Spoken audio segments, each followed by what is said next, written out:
Peace of Jesus Christ Ministries, Divine Peace Time, தெய்வீக சமாதான நேரம். ஆண்டவராய் இயேசு கிறிஸ்துவின் இனிய நாமத்திலே இந்த நிகழ்ச்சியின் மூலமாய் உங்களை சந்திப்பதை குறித்து நான் மகிழ்ச்சி அடைகிறேன். கர்த்தர் நல்லவர், அவரை துதியுங்கள், அவருடைய கிருபை என்றும் உள்ளது. இந்த நிகழ்ச்சியை பார்த்து கொண்டு உங்களுக்காக உங்களுடைய காரியங்களுக்காக நான் ஜெபிக்க விரும்புகிறேன். அதற்கு முன்பதாக வேதத்திலே ஒரு சில வார்த்தைகளை நாம் தியானித்து விட்டு நான் ஜெபிக்க விரும்புகிறேன். அப்போஸ்தலர் 10:38 ஆண்டுடைய வார்த்தை சொல்லுகிறது, இயேசு கிறிஸ்து இந்த உலகத்திலே வாழ்ந்த பொழுது நன்மை செய்கிறவராயும் பிசாசின் வல்லமையில் அகப்பட்ட யாவரையும் குணமாக்குகிறவராயும் அவர் சுற்றித் திரிந்தார். இயேசு இந்த உலகத்தில் தேவாதி தேவனுடைய குமாரனாக அவர் வந்தார். வானம் பூமி சூரியன் சந்திரன் மனுஷர்கள் எல்லாவற்றையும் தேவன் படைத்து அவர் மனிதனுக்காக எல்லாவற்றையும் உருவாக்கி ஆண்டுகொள்ளுன்னு சொல்லி ஆதாமுக்கு அதிகாரம் கொடுத்தார். பிசாசு அதை அவன் எடுத்துக்கொண்டான். இந்த உலகத்தில் பிசாசுன்னு ஒருவன் இருக்கிறான். எப்படி ஆண்டவர் இருக்கிறார், பிசாசு இருக்கிறான். தேவன் உருவாக்கின ஒரு தூதர் தான் அவன். ஆனால் கீழ்ப்படியாமல் தள்ளப்பட்டு போனபடியினாலே பிசாசு இந்த உலகத்தில் இருக்கிறான். கண்ணுக்கு தெரியாத பூதம் மாதிரி வந்து மிரட்டுறதில்லை. அவன் மனுஷனுக்கு தீங்கு செய்யும்படி அவன் கிரியை செய்து கொண்டிருக்கிறான். அவனுக்கு இப்போ அழிவு இல்லை. அவனுக்கு ஒரு இயேசு கிறிஸ்து வருகை, அவர் வரப்போகிறார். 2000 வருஷத்துக்கு முன்பாக வந்த தேவன் திரும்ப அவர் வரப்போகிறார். கடைசி காலம்னு சொல்லி அநேகர் அதை உணர்ந்து வசனத்தின் வாயிலாய் அதை உணர்கிறார்கள். இயேசு திரும்ப வரப்போகிறார். இயேசு வருகைக்கு பிறகு தான் பிசாசுக்கு அழிவு உண்டு. இப்போ பிசாசுக்கு அழிவு இல்லை. யோவான் 10 எழுதப்பட்டிருக்கிறது. 10 திருடன் திருடவும் கொல்லவும் அழிக்கவும் வருகிறான் என்று வேறொன்றுக்கும் அவன் வரமாட்டான். நானோ அவைகளுக்கு ஜீவன் உண்டாயிருக்கவும் அந்த ஜீவன் பரிபூர்ணப்படம் வந்தேன்னு இயேசு கிறிஸ்து சொல்கிறார். பிசாசுடைய காரியங்கள் கொடுமையாக இருக்கிறது. 1 யோவான் 3:8 வாசிக்கிறோம், பிசாசுடைய கிரியைகளை அழிக்கும்படி இயேசு கிறிஸ்து தேவனுடைய குமாரன் வெளிப்பட்டார். பிசாசுக்கு அழிவில்லை, ஆனால் பிசாசுடைய கிரியைகளுக்கு அழிவு உண்டு. இயேசு கிறிஸ்துவால் மட்டும்தான் பிசாசின் கிரியைகளை அழிக்க முடியும். இந்த பூவுலகத்தில் பிசாசின் பிடியில் இருக்கிற எல்லாரையும் அவர் விடுதலையாக்கும்படி இயேசு கிறிஸ்து இந்த உலகத்திலே வந்தார். வியாதியோடு இருக்கிறவர்களுக்கு அவர் சுகத்தை கொடுத்தார். நன்மைகளை அவர் செய்தார். இயேசுவின் முதலாம் அற்புதம் என்று சொல்லி ஒரு காரியம் வேதத்தில் வாசிக்கிறோம். யோவான் சுவிசேஷம் 2 ஒரு நிகழ்ச்சி இருக்கிறது. 3ஆம் நாளிலே கலிலேயாவில் உள்ள கானா ஊரிலே ஒரு கல்யாணம் நடந்தது. இயேசுவும் அவருடைய சீஷர்களும் அந்த கல்யாணத்துக்கு அழைக்கப்பட்டது. ஒரு மேரேஜ் ஃபங்க்ஷன். விவாகம் யாவருக்குள்ளும் கனம் உள்ளதுன்னு வசனம் சொல்லுது. திருமணம், எத்தனையோ பேருக்கு திருமண தடை இருக்கிறது. ஏதோ பல காரணங்களால். அதுக்காக நம்ம ஜெபிக்க ஆண்டவர் நமக்கு கிருபை தருவார். இப்போ அந்த கல்யாணத்துக்கு இயேசு கிறிஸ்து அழைத்தார்கள். நாம் பல வேலைகளை செய்யணும், பிசாசு பிடியுள்ள சுகமாக்கணும், வியாதியஸ்தர்களுக்கு சுகம் கொடுக்கணும், பரலோக ராஜ்யத்தை குறித்து பிரசங்கம் பண்ணணும் அப்படின்னு சொல்லி நான் கல்யாணத்துக்கு வரமாட்டேன்னு ஆண்டவர் சொல்லலை. ஆதாமை உண்டாக்கின தேவன் ஏவாளுக்கு ஏற்ற துணை கொடுத்தது போல திருமண பந்தங்களை, திருமண காரியங்களை கர்த்தர் நேசிக்கிறார், அவர் ஆசீர்வதிக்கிறார். கல்யாணத்துக்கு அழைக்கப்பட்ட கல்யாணத்துக்கு இயேசு கிறிஸ்து அவர் வந்தார். அங்கே இயேசு இருக்கும் பொழுது 3 வாசிக்கிறோம், திராட்சை ரசம் குறைவுபடுகிறது. இப்போ இதில் நிறையா விஷயம் அங்கே குறைவுபடுகிறது. இயேசு இருக்கிறார், ஏன் என் வாழ்க்கையில் கஷ்டம்? ஏசப்பாவை நம்புகிறேன். சில பேர் அப்படி இருக்கலாம். நான் சர்ச்சுக்கு போகிறேன், ஆண்டோடைய பிள்ளையாக இருக்கு, எனக்கு ஏன் கஷ்டம்? இல்லை, இயேசுவே இருந்தால் கூட குறைவு வரும்.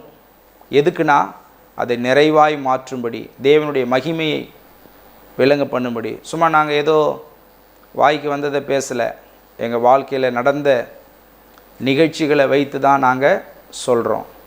குறைவை நிறைவாக்குகிற தேவன், துக்கங்களை சந்தோஷமாய் மாற பண்ணுகிற தேவன் இயேசு கிறிஸ்து. புலம்பலை ஆனந்த களிப்பாக மாற பண்ணுகிறவர், இருளை வெளிச்சமாக மாற பண்ணுகிறவர், கசந்த வாழ்க்கையை இனிமையாக மாற பண்ணுகிறவர். என்னுடைய வாழ்க்கையில் கூட 20 ஆண்டுகளுக்கு முன்பதாக திருமண திசையெல்லாம் கடன் பிரச்சனை, கசப்பு, ரொம்ப பண கஷ்டம் 2001 வருஷங்களில். அதை நினச்சி பார்க்கும் பொழுது இப்போ நான் கர்த்தருக்கு நன்றி செலுத்துகிறேன். வருஷங்கள் ஓடினது, எல்லா பிரச்சனையும் மாற்றி இன்றைக்கி கர்த்தர் கசந்த பகுதிகளை இனிமையாக இயேசு கிறிஸ்து மாற்றி வைத்திருக்கிறார். எத்தனையோ பேர் சொல்கிறாங்க, இந்த கடவுள் என்ன கை விட்டுருச்சுங்க, கடவுள் செயல். எவ்வளோ பேர் சொல்லி புலம்பலை கேட்குறோம். ஒருபொழுதும் ஏசப்பாவை நம்பி வரும்பொழுது அப்படி சொல்ல வேண்டிய. 10 வருஷம் நான் ஏசப்பா பின்பற்றினங்க, வசனத்தை படித்தங்க, சபைக்கு போனேன், இப்படி பண்ணிட்டாருன்னு சொல்லவே முடியாது.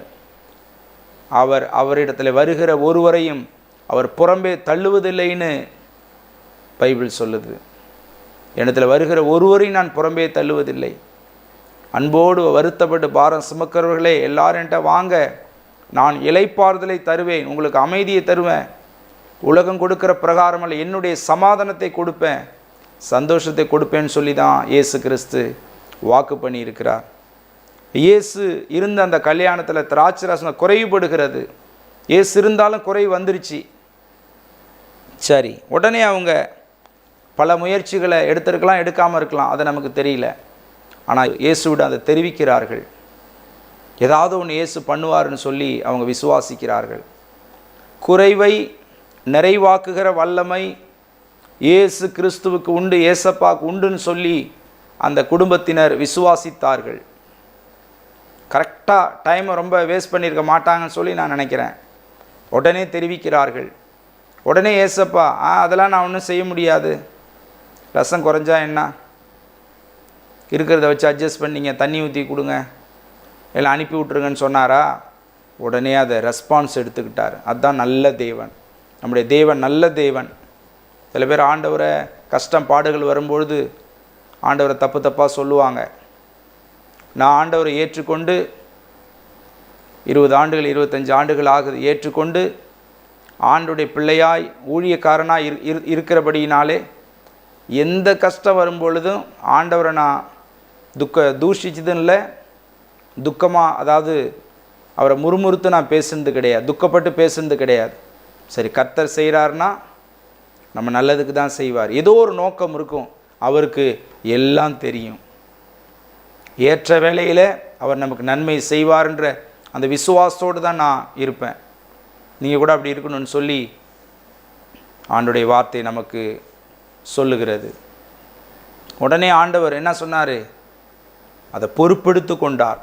அப்படியா, சரி, அவங்களுடைய கஷ்டத்தையும் அவங்களுடைய தவிப்பையும் பார்த்துட்டு எவ்வளோ அசிங்கம், எங்களுக்கு ரொம்ப ஷேமாயிரும், வெக்கம் வந்துடும் சொல்லி, ஒரு திராட்சரசம் இல்லை, ஒரு திருமணத்தில் ஒரு உணவு இல்லைன்னா எப்படி இருக்கும்? பொறுப்பெடுத்து கொண்டார். பொறுப்பெடுத்து உடனே ஜாடிகளிலே தண்ணீர் நிரப்புங்கன்னு சொன்னார். இந்த 6 ஜாடியிலையும் தண்ணீர் நிரப்பினார்கள். அந்த இடத்துல எனக்கு என்ன ஒரு வெளிப்பாடு வருதுன்னா, ஜாடி இல்லைங்க சார், தண்ணீர் பம்பில் வரல, இப்படிலாம் சொல்ல. உடனே ஜாடி தயாராக ரெடி பண்ணாங்க, தண்ணீரை ஊற்றுனாங்க, அதை உடனே அதை முண்டு கொடுங்க அப்படின்னாரு. அப்பயும் யாரும் எதிர்கேள்வி கேட்கல. உடனே கீழ்ப்படிந்தார்கள், சொன்ன வார்த்தைக்கு கீழ்ப்படிந்தார்கள். அந்த தண்ணீர் திராட்சரசமாய் மாறினது. ஹல்லேலூயா, தேவாதி தேவனுக்கு மகிமை உண்டாவதாக.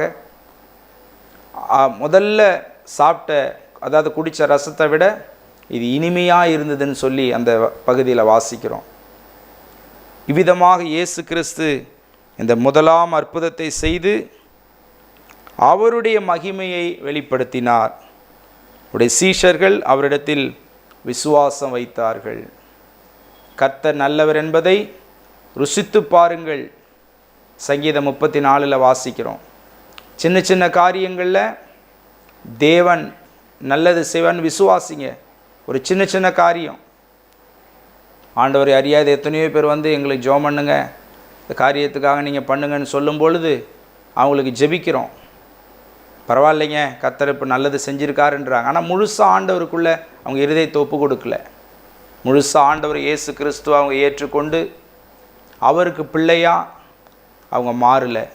யோவான் 1:12 எழுதியிருக்கு, அவருடைய நாமத்தின் மேல் விசுவாசம் உள்ளவர்களாய் அவரை ஏற்றுக்கொண்டவர்கள் எத்தனை பேர்களோ அத்தனை பேர்களும் பிள்ளைகளாகும்படி அவர்களுக்கு அதிகாரம் கொடுத்தார்.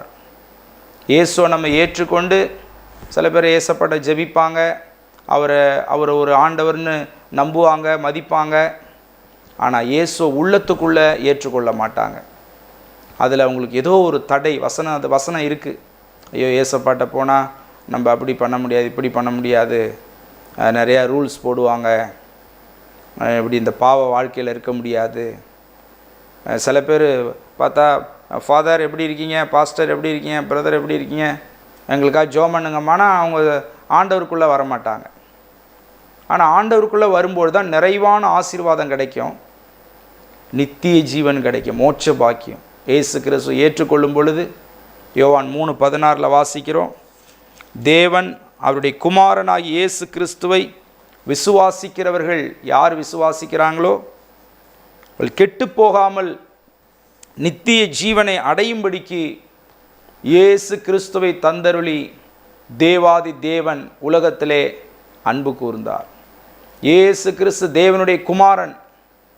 இந்த கல்யாண வீட்டில் குறைவை நிறைவாக்கின தேவன், இனிமையான திராட்சரசமாய் மாறச் செய்த தேவன். உங்கள் வாழ்க்கையிலையும் திரும்புகிற திசையெல்லாம் கசக்குதா? கடந்த வாரத்தில் ஒருத்தர் பேசும்போது ஒருத்தவங்க ஆண்டவர் அறியாத சொல்கிறாங்க, எங்கள் அப்பா வீட்லேயும் நான் கஷ்டப்பட்டேன், கல்யாணம் பண்ணியும் கஷ்டப்பட்டேன், 50 வருஷம் ஆயிடுச்சு, 20 வயசு வரைக்கும் கஷ்டப்பட்டேன், கல்யாணம் பண்ணி 30 வருஷம் கஷ்டப்படுறேன், 50 வருஷமாக கஷ்டப்படுறேன், இந்த கடவுள் நல்ல காலம் என்னை காட்ட மாட்டுறாரு. ஒரு பொழுதும் ஏசப்பா நம்பும் பொழுது இப்படிப்பட்ட ஸ்டேட்மெண்ட்டு வராதுன்னு சொல்லி நான் விசுவாசிக்கிறேன். அவரை நம்புகிற ஒருவரை கைவிடுகிற தேவன் அல்ல. கர்த்தர் நல்லவர் என்பதை ருசித்து பண்ண சின்ன சின்ன விஷயத்தில் டேஸ்ட் பண்ணுறோம். முழுவதுமாய் நம்முடைய இருதயத்தை ஏசப்பாவுக்கு ஒப்பு கொடுத்து, இயேசுவே எனக்குள்ளே வாருங்க ஆண்டவரே, நான் ஏற்றுக்கொள்ளுகிறேன், நம்முடைய கிருபைகளை தாரும், அப்படி பிள்ளையாய் என்னை மாற்றும்னு சொல்லும் பொழுது பக்கத்தில் அறிவுள்ள திருச்சபைகளுக்கு நம்ம செல்லணும். அதிகமாக ஆண்டவர் அறியாதவர்களுக்கு தான் இதை பேசிக்கிட்டு இருக்கேன். நிறையா ஆண்டவரை அறிந்தவர்கள் விசுவாசிகள் இருக்கிறீங்க, ஓகே, அதுக்கு அநேக பிரசங்கங்கள் இப்போ வந்துக்கிட்டு இருக்குது. ஆனால் ஆண்டவர் சொன்ன இந்த தொழுவத்தில் இல்லாத வேறே ஆடுகளேன்னு உண்டு வரணும். இன்றைக்கி விசுவாசிகள் நம்ம என்ன செய்கிறோம்? சந்தோஷமாக இருக்கிறோம், கர்த்தர் நிறைய நன்மைகளை செய்கிறார். ஒரு பிரச்சனைனா உரிமையோடு அப்பான்னு சொல்லி உபவாசம் போட்டு ஜெபிக்கிறோம், அழுது ஜெபிக்கிறோம், உரிமையோடு ஆண்டவரை கூப்பிடுறோம், கர்த்தர் அற்புதங்களை செய்கிறார். ஒரு சில காரியங்களை தவிர அநேக காரியங்கள் நமக்கு நடக்கிறது. எல்லாம் நடக்குதுன்னு நான் சொல்ல மாட்டேன், படிப்படியாக நடக்கும். ஆனால் ஆண்டவர் அறியாதவங்க பார்த்தீங்கன்னா பாவத்திலும் சாபத்திலும் வியாதியிலும் கஷ்டத்திலும் வாழ்ந்து கொண்டிருக்கிறார்கள். ஹாஸ்பிட்டலில் போய் பாருங்கள், எவ்வளோ வியாதியஸ்தர்கள், விதவிதமான வியாதியஸ்தர்கள். எங்கள் சபையில் பார்த்தீங்கன்னா ஒரு சில அநேக ஜனங்கள் இருக்கிறாங்க, கொடுமையான வியாதியஸ்தர்கள் யாருமே இல்லை. நல்லபடியாக வராங்க, நல்லா ட்ரெஸ் பண்ணுறாங்க, நல்லா போகிறாங்க, ஆண்களும் பெண்களும். வியாதி இருந்தால் கூட கர்த்தர் சுகமாய் மாற்றினார். வசனத்தில் வாசிக்கிறோம், துக்கங்களை சந்தோஷமாய் மாற பண்ணுகிற தேவன், வியாதியை ஆரோக்கியமாய் மாற பண்ணுகிற தேவன். இந்த இயேசப்பா நீங்கள் விசுவாசிங்க, இந்த நீங்கள் ஜெபம் பண்ணுங்க. உங்களுக்காக நான் இந்த நிகழ்ச்சி முடிவில் நான் ஜெபம் பண்ணுவேன். இப்போ என்னோட ஜெபத்தில் நீங்கள் கண்ணை மூடி இணைந்து கொள்ளுங்கள். வியாதியோடு நீங்கள் ஒருவேளை இருக்கலாம், குடும்ப பிரச்சனையோடு இருக்கலாம், கர்த்தர் உங்களுக்கு நன்மைகளை செய்வார். உங்களுக்காக நான் ஜெபிக்கிறேன். என்னோட ஜெபத்தில் இணைந்து கொள்ளுங்கள்.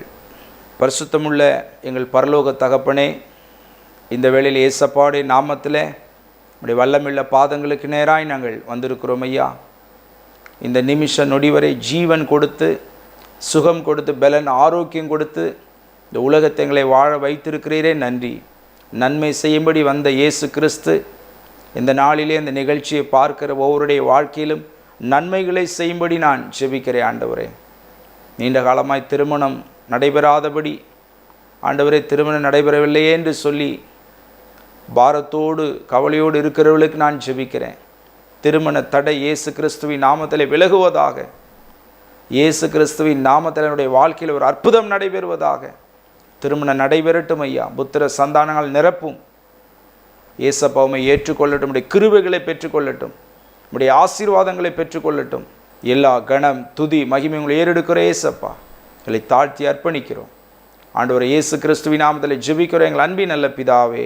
உங்கள் ஜெப தேவைகளுக்கும் மேலும் ஆலோசனைகளுக்கும் தொடர்பு கொள்ள வேண்டிய எங்கள் முகவரி பாஸ்டர் G.J.